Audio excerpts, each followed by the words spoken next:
بسم اللہ الرحمن الرحیم۔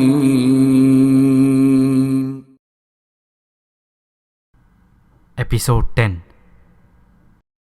کتاب کا نام نجی زندگی کی تاریخ یعنی the history of private life, مصنف ڈاکٹر مبارک علی۔ 20ویں صدی میں جیسے جیسے معاشرے میں بوڑھے لوگوں کی تعداد بڑھ رہی تھی، اسی حساب سے اب صنعتی معاشرے میں ان کے استعمال کی اشیاء پیدا کی جا رہی تھیں اور اشتہارات کے ذریعے ان کا پروپیگنڈا کیا جا رہا تھا۔ بہت زیادہ بڑھاپے کی صورت میں جب ان کی نگہداشت کرنے والا کوئی نہیں ہوتا تو اس صورت میں ریاست کے اولڈ ہاؤسز میں ان کی نگہداشت ہوتی تھی۔ 20ویں صدی میں جسم اور صفائی کے بارے میں بھی نئے رجحانات پیدا ہوئے۔ اب تک صفائی کا تصور طبقاتی تھا۔ بورژوا طبقوں کے لوگ نہاتے تھے اور صفائی پر خاص توجہ دیتے تھے، جبکہ اس کے مقابلے میں غریبوں کے ہاں صفائی کا تصور یہ تھا کہ کبھی نہا لیا جائے اور اگر ہو سکے تو چہرے اور ہاتھوں کو دھو لیا جائے۔ دوسری جنگ عظیم کے بعد جسم اور لباس کے بارے میں تبدیلیاں آ گئیں۔ اب لباس مختصر ہو گیا تاکہ جسم کو چھپانے کے بجائے اسے دکھایا جائے۔ خاص طور سے عورتیں جو اب تک بھاری بھرکم اور ڈھیلا ڈھالا لباس پہنتی تھیں، ان کا یہ لباس بھی متروک ہو گیا۔ جب جسم کو دکھانے کا رجحان ہوا تو اس کے ساتھ ہی یہ بھی ضروری ہوا کہ اسے خوبصورت رکھا جائے، اور اس مقصد کے لیے اب ورزش اور کھانے کی اہمیت بڑھ گئی۔ کون سی ورزشیں کی جائیں، کیا کھانا کھایا جائے، اس کی رہنمائی کے لیے رسالے اور اخبارات میں مواد آنے لگا۔ عورتیں خود کو خوبصورت بنانے کے لیے میک اپ اور فیشن پر زور دینے لگیں۔ جسم کی نمائش کی وجہ سے قیمتی کپڑے اور زیور کا رواج کم ہو گیا اور ایسے کپڑے پہنے جانے لگے کہ جن سے جسم کی خوبصورتی ظاہر ہو۔ جسم کو صحت مند رکھنے کی وجہ سے بیماریوں سے بچنے کی تدابیر اختیار کی جانے لگیں۔ جوان رہنے کی خواہش نے جہاں مختلف قسم کی کریموں اور دواؤں کے استعمال کو بڑھایا، وہاں مالدار لوگوں کے لیے پلاسٹک سرجریز ہونے لگیں۔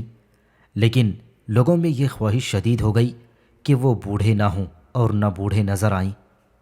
جسم کی اس بڑھتی ہوئی اہمیت کی وجہ سے معاشرے میں تشدد کم ہوا، کیونکہ اذیت سے جسم بگڑتا ہے، اس لیے جسمانی اذیتوں اور سزاؤں کے خلاف تحریکیں شروع ہوئیں۔ جسم کو مضبوط اور سڈول بنانے کے لیے کھیلوں کی مقبولیت عام ہوئی۔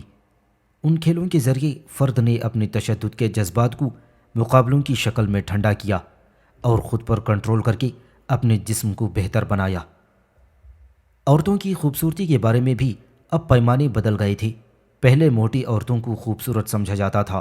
اس کی وجہ یہ تھی کہ ایک ایسے معاشرے میں کہ جہاں لوگوں کو پورا کھانے کو نہ ملے، وہاں موٹاپا خوشحالی اور دبلاپن غربت کی نشانی تھا۔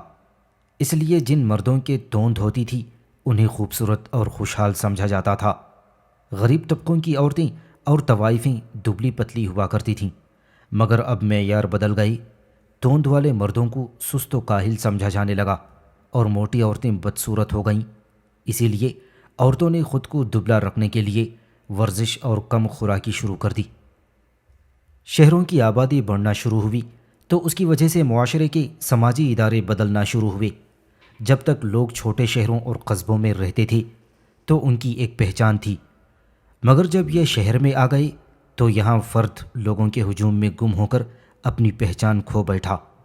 بڑے شہروں میں نہ تو ہمسائیگی کا قدیم تصور تھا اور نہ ہی محلے کا، کہ جہاں ہمسایہ اور اہل محلہ ایک دوسرے سے واقف تھے، ایک دوسرے کے دکھ اور درد میں شریک ہوتے۔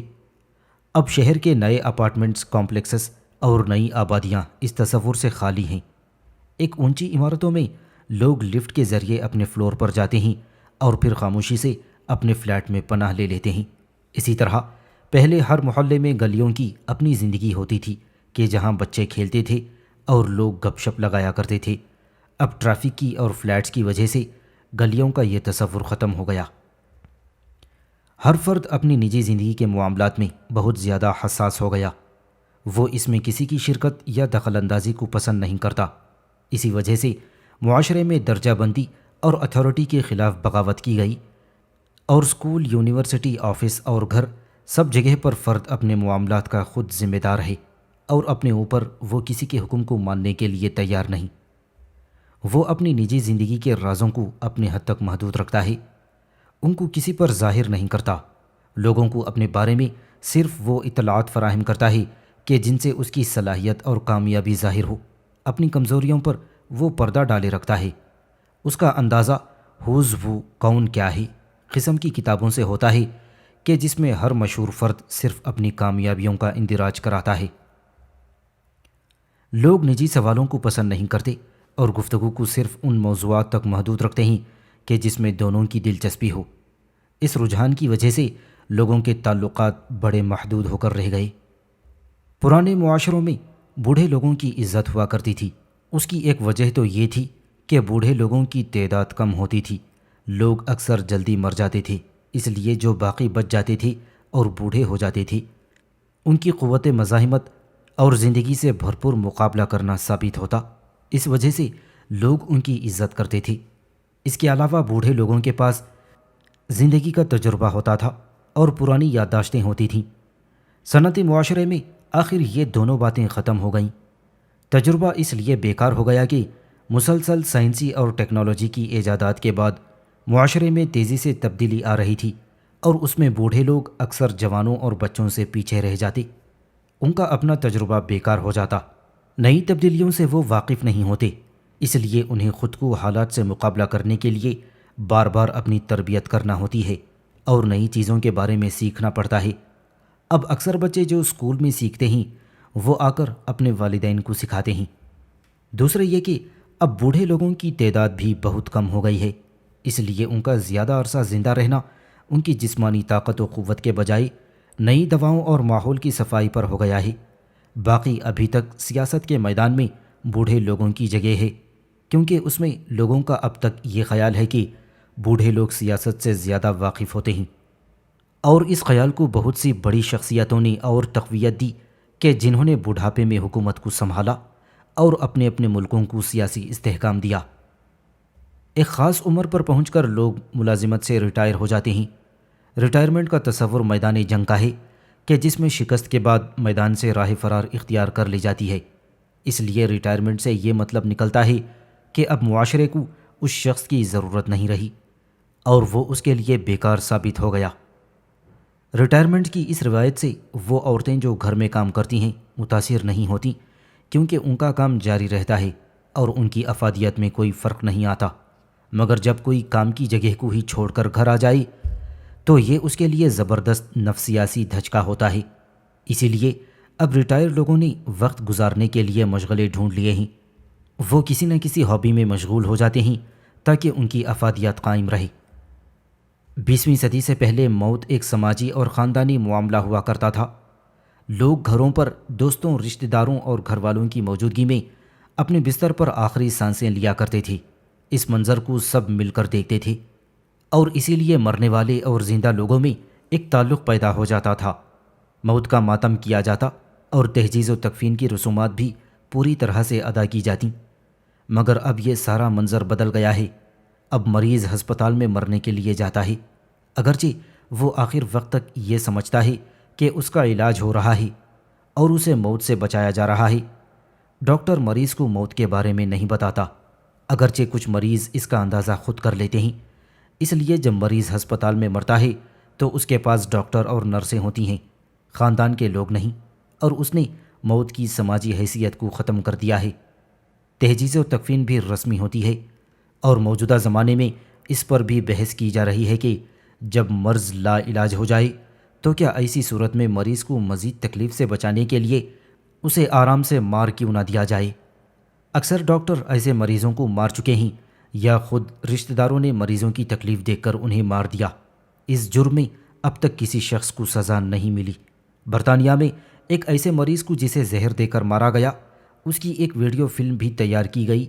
اس سے اندازہ ہوتا ہے کہ ایک ایسا وقت آئے گا کہ یہ ایک اخلاقی فرض بن جائے گا۔ ایک بحث اور بھی ہے کہ مردے کو دفن کرنا چاہیے یا جلانا چاہیے۔ دفن کے مخالصین کا کہنا ہے کہ اس طرح ماحولیات خراب ہوتی ہے اور زمین گھرتی ہے، جبکہ اب آبادی کے ساتھ زندوں کے لیے جگہ درکار ہے، جبکہ اس کے مقابلے میں جلانا زیادہ بہتر ہے، کیونکہ اس سے مردہ جسم سے آسانی سے چھٹکارا پا لیا جاتا ہے۔ مگر ان دلائل کے باوجود ابھی تک لوگ مردوں کو دفن کرنا چاہتے ہیں کیونکہ قبر میں مردہ جسم زندوں سے اپنا تعلق رکھتا ہے، سو اس کی یادگار قبر کے ذریعے سے باقی رہتی ہے۔ معاشرے میں معاشی اور سماجی تبدیلیوں کی وجہ سے مذہبی خیالات میں بھی تبدیلی آ گئی۔ آخرت کا تصور جو اب تک غریبوں کے لیے سکون و مسرت کا باعث تھا، وہ دوسری جنگ عظیم کے بعد ختم ہو گیا، کیونکہ جب اسی دنیا میں لوگوں کو زندگی کی سہولتیں میسر آ گئیں اور ان کی زندگی میں خوشحالی آ گئی تو انہیں آخرت کے عیش و عشرت میں دلچسپی نہیں رہی۔